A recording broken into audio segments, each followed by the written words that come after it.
Welcoming Michael is one of his basketball role models, the Hall of Famer known as Skywalker, class of 1996, David Thompson. Ladies and gentlemen, Michael Jordan.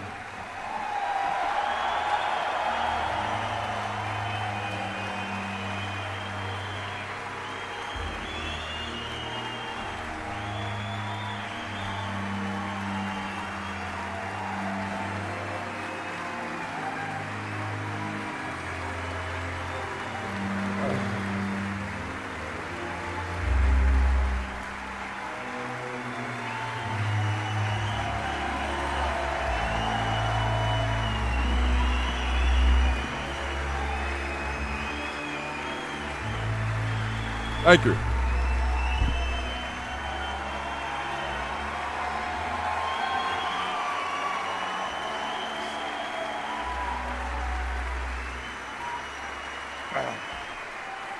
Thank you.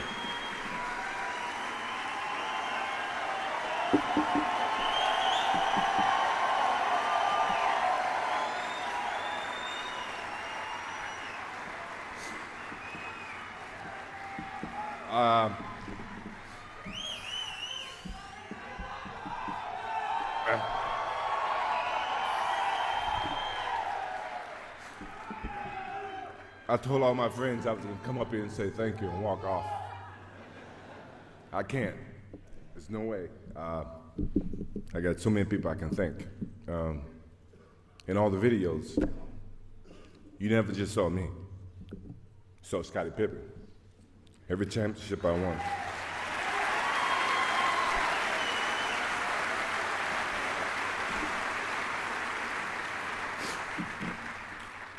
I've had a lot of questions over the last 4 weeks, and everybody's saying, well, why did you pick David Thompson? I know why. David knows why, and maybe you guys don't know why, but as I grew up in North Carolina, I was 11 years old, 1974, I think, when you guys won the championship. And I was an anti-Carolina guy. I hated UNC. And here I ended up at UNC. But I was in love with David Thompson. Not just for the game of basketball, but in terms of what he represented. You know, we all, as Vivian said, we go through our trials and tribulations. And he did. And I was inspired by him. And when I called him and asked him to stand up for me, I know I shocked the shit out of him.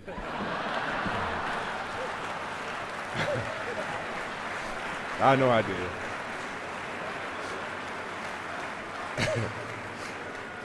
But he was very, very kind and said, yeah, I'd do it. And that wasn't a disrespect to any of my Carolina guys.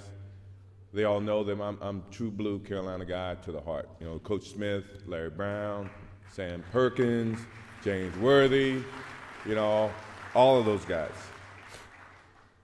Well, it all starts with my parents. You guys see all the highlights. What is it about me that you guys don't know? As I sat up here and I watch all the other recipients stand up here and they give their history, and so many things I didn't know about Jerry Sloan. I know he lived on a farm, but I didn't know he was in a small classroom from first grade to the 8th grade. Even David Robinson, obviously I've known David for some time, and you know, I found some things out about him, and even with John, I found some bad things or good things about him, and even Viv, I've known Viv for years, and her and my father and my mom spent a lot of time on the Nike trips, and you know, I found out a lot of good things about her. But what about me that you guys don't know? I got two brothers, James and Larry. They're 5'4", 5'5" in height.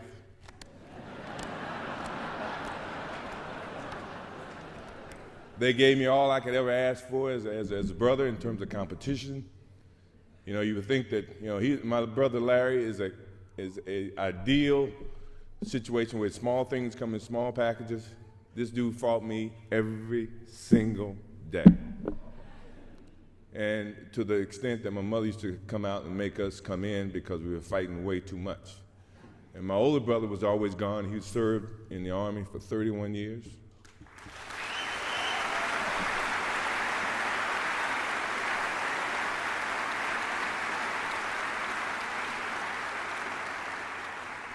And the competition didn't stop there. My sister, who was 1 year younger than me, Roz, never wanted to be home by herself. She took classes, extra classes, to graduate from high school with me, to go to University of North Carolina with me, and to graduate prior than me.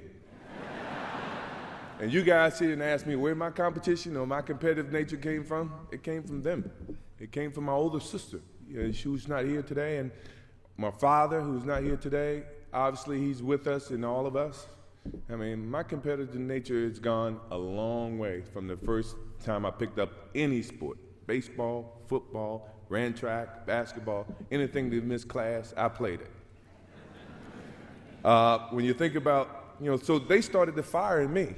That fire started with my parents. And then, as I moved on in my career, people added wood to that fire.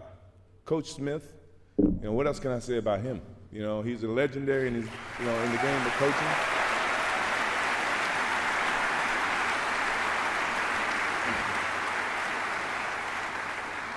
And then there's Leroy Smith. Now, you gotta think that's a myth.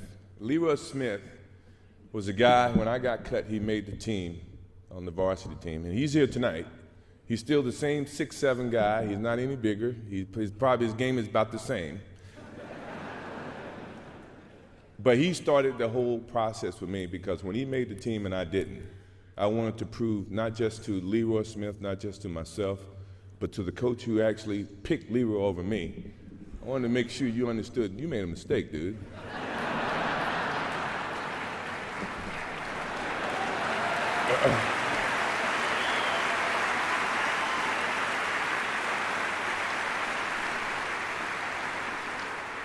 And then there's Buzz Peterson, my roommate. Now, when I first met Buzz, all I heard about was this kid from Asheville, North Carolina, who's player of the year. I'm thinking, well, he ain't never played against me yet. So how did he become player of the year? Is that some type of media, exposure? I came from Wilmington. We had two channels, channel ABC and channel NBC. That was it. I never saw NBA sports at all when I grew up. You didn't have CBS affiliation in North Carolina, in Wilmington. So Buzz Peterson became a dot on my board. And when I got the chance to meet Buzz Peterson on the basketball court or in person, Buzz was a great person. It wasn't a fault of his. It was just my competitive nature. I didn't think he could beat me, or he was better than me as a basketball player. And he became my roommate. And from that point on, he became a focal point, not knowingly. He didn't know it. But he did. And Coach Smith, the day that he was on the Sports Illustrated and he named 4 starters and he didn't name me, that burned me up. Because I thought I belonged on that Sports Illustrated. Now, he had his own vision about giving a freshman that exposure, and I totally understand that, but from a basketball sense, I deserve to be on that Sports Illustrated, and he understands that. And it didn't stop there. My competitive nature went right into the pros. I get to the Bulls, which I was very proud that at the time Jerry Reinsdorf didn't own the team. It was another organization, and Rob Thorne drafted me. Kevin Lockett was my first coach. Kevin used to take practices and put me in the starting 5. And he'd make it a competitive thing where the losing team have to run. So now I'm on the winning team, and halfway in the game, halfway in the situation, he would switch me to the losing team. So I take that as a competitive thing by you trying to test me. And by 9 times out of 10, the second team would come back and win no matter what he did. So I appreciate Kevin Lockett for giving me that challenge, providing that type of fire within me. He threw another log on that fire for me. Jerry Reinsdorf. What else can I say? The next year I come back, I broke my foot. I was out for 65 games. And when I came back, I wanted to play. He and the doctors, they came up with this whole theory that you can only play 7 minutes a game, but I'm practicing 2 hours a day. I'm saying, well, I don't agree with that math, And back then, it was about whoever had the worst record get the most balls in the ping pong balls, and you can decide what pick you're gonna have. But I didn't care about that. I just wanted to win. I wanted to make the playoffs. I wanted to keep that energy going in Chicago. So I had to go in his office and sit down with him. And I said, Jerry, I feel like I shouldn't play more than 14 minutes. I'm practicing 2 hours. He says, MJ, I think I have to protect the long term of investment that we've invested in you. And I said, Jerry, I really think I should be able to play. He said, let me ask you this. He said, if you had a headache, and at that time it was about 10% chance that I can re-injure my ankle or my foot. He says, if you have a headache and you got 10 tablets and one of them is coated with cyanide, would you take the Tylenol? And I looked at him, I said, how bad is the headache? Depending on how bad the headache. Jerry looked at me and said, you okay? I guess that's a good answer. You can go back and play. He let me allow to go back and play. And, Jerry provided a lot of different obstacles for me, but at the same time, the guy gave me an opportunity to perform at the highest level in terms of basketball. And the Bulls, the whole Bulls organization, they did a great justice for me and for all my teammates. Believe me, I had a lot of teammates over the 14 years that I played for the Bulls. And, I respected each and every one of them. I just wanted to win, no matter how you look at it. And then along came Doug Collins, who was caught in the whole mix of this, Jerry Krause and Jerry Reinsdorf. And, at the same time, he, when I was trying to play in the summertime, he said, well, you're a part of the organization, and the organization said you can't play in the summertime. I said, Doug, you hadn't read the fine print in my contract. And my contract said I had the love of the game clause. That means I can play anytime I want, any place I want. And Doug looked at me and said, yeah, you're right. And that's how we became, a little closer in terms of Doug Collins and myself. And, Jerry Krause is right there, and Jerry's not here. Obviously, I don't know who invited him. I didn't, but I hope he understands. I hope he understands it goes a long way, and he was a very competitive person. I was a very competitive person. He said organization wins championships. I said, I didn't see organization playing with the flu in Utah. I didn't see him playing with, with the bad ankle. Granted, I think organizations put together teams, but at the end of the day, the teams got to go out and play. So in essence, I think the players win the championship, and the organization have something to do with it, don't get me wrong. But don't try to put the organization above the players, because at the end of the day, the players still got to go out there and perform. You guys got to pay us, but I still got to go out and play. Obviously, you see my kids, Jeffrey, Marcus, Jasmine, I love you guys. I think you guys represent a lot of me, a lot of different personalities. Your mom, you represent them as well. I think that you guys have a heavy burden. I wouldn't want to be you guys if I had to, because of all the expectations that you have to deal with. I mean, look around you. They charge $1,000 tickets for this game, for this whole event. It used to be $200. But I paid it. I had no choice. I had a lot of family, a lot of friends I had to bring in. So thank you, Hall of Fame, for raising ticket price, I guess. But you guys, I love you guys. You guys just don't know. You got a whole host of people supporting you, family, friends, people that you don't know, relatives coming out of the woodworks, no matter how you look at it. But I think we taught you right, your mom and I, and hopefully you can make the right decision when the time comes. My mom, what else can I say my mom? My mom never stays still. You think I'm busy. She's always on the go. And without her, she's a rock. She's unbelievable. Right now, she takes over 2 jobs.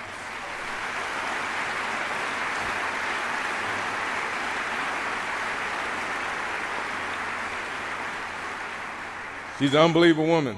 I mean, if I got anybody that's nagging me each and every day, it is her. And she constantly keeps me focused on the good things about life. How people perceive you, how you respect them, what's good for the kids, what's good for you, how you're perceived publicly, second thought, take a pause and think about, things that you do. And that all came from my parents, it came from my mom. And she's still, at this stage, and I'm 46 years old, she's still parenting me today. And that's a good thing about that lady. I love her to death. I love her to death.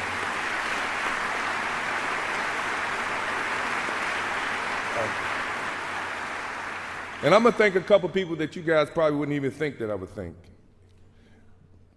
Isaiah Thomas, Magic Johnson, George Gervin. Now, they say it was a so-called freeze-out in my rookie season. I wouldn't have never guessed. But you guys gave me the motivation to say, you know what? Evidently, I haven't proved enough to these guys. I got to prove to them that I deserve what I've gotten on this level. And no matter what people may have said, if it was a rumor, I never took it as truth. But you guys never froze me out because I was just happy to be there, no matter how you look at it.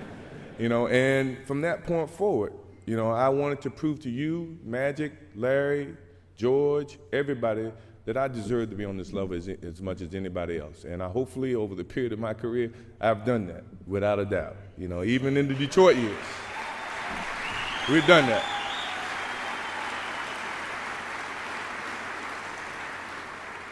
Pat Riley, you and I, we go way back. I still remember in Hawaii. You remember in Hawaii where you and I was coming in, you were, I guess, leaving, and you decided to stay a couple extra days, but you were in my suite, and they came and they told you had to get out of my suite. And you slid a note underneath my door, although you had to move, you did move. You slid a note saying, I enjoyed the competition, congratulations, but we will meet again. And I take the heart in that because I think, in all honesty, you are just as competitive as I am, even from a coaching standpoint. And you've challenged me every time I played the Knicks, the Heat. I don't think you were with the Lakers, but anytime I played against you, you had Jordan Stoppers on your team. You had John Starks, who I loved.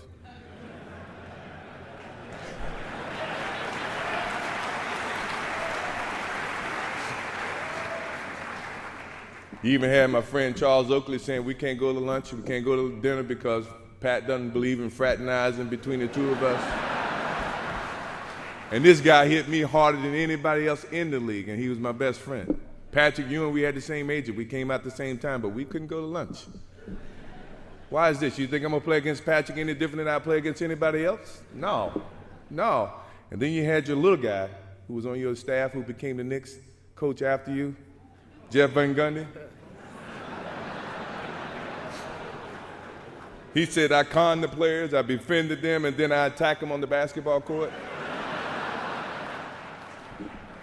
Where did that come from? I just so happen to be a friendly guy. I get along with everybody, but at the same time, when the light comes on, I'm as competitive as anybody you know. So you guys, I must say thank you very much for giving me that motivation that I desperately needed.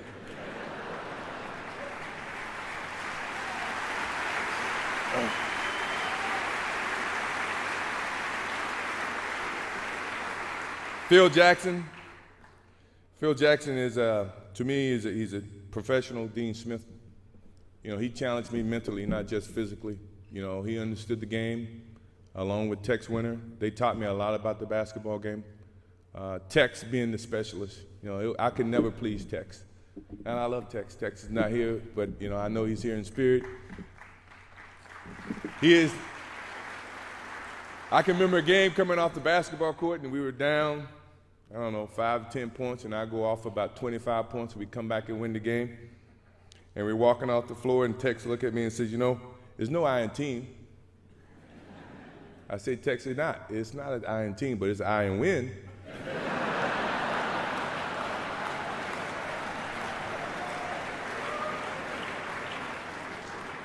I think he got my message. I'd do anything to win. If that means we play team format, we win. If that means I have to do whatever I have to do, we're going to win, no matter how you look at it. And then you had all your media naysayers. Oh, scoring champion can't win an NBA title, or you're not as good as Magic Johnson, you're not as good as Larry Bird. You're good, but you're not as good as those guys. I had to listen to all this, and that put so much wood on that fire that it kept me each and every day trying to get better as a basketball player. Now, I'm not saying they were wrong. I may have looked at them from a different perspective, but at the same time, as a basketball player, I'm trying to become the best that I can, and for someone like me who achieved a lot in over the time of my career, you look for any kind of messages that people may say or do to get you motivated to play the game of basketball at the highest level, because that is when I feel like I excel at my best. And my last example of that, and the last one that you guys probably have seen, I hate to do it to him, but he's such a nice guy. And when I first met Brian Russell, John and Carl should remember this. I was in Chicago in 1994. I was working out for baseball. They came down for a workout and shoot around. I came over to say hello. And at this time, I had no thoughts of coming back and playing a game of basketball. And Brian Russell came over to me and said, "You know what, man, why'd you quit? Why'd you quit? You know I can guard you. If I ever see you in a pair of shorts, you remember this, John?" And so when I did decide to come back in 1995, and then we played Utah in 96, I'm at the center circle, and Brian Russell sitting next to me, and I look over to Brian. I said, "You remember this conversation you made in 1994 about I think I can guard you, I can shut you down, I would love to play against you. Well, you about to get your chance." And believe me, ever since that day, he got his chance. I don't know how succeeding he was, but I think he had his chance, and believe me, I relished on that point, and from this day forward, if I ever see him in shorts, I'm coming at him.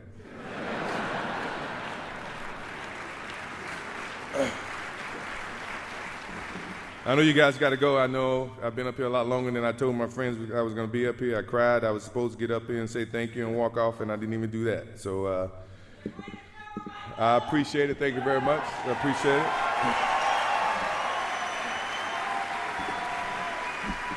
As I close, the game of basketball has been everything to me. My refuge, my place I've always gone when I needed to find comfort and peace. It's been a source of intense pain and a source of most intense feelings of joy and satisfaction, and one that no one can even imagine. It's been a relationship that has evolved over time and has given me the greatest respect and love for the game. It's provided me with a platform to share my passion with millions in a way I neither expected nor could have imagined in my career.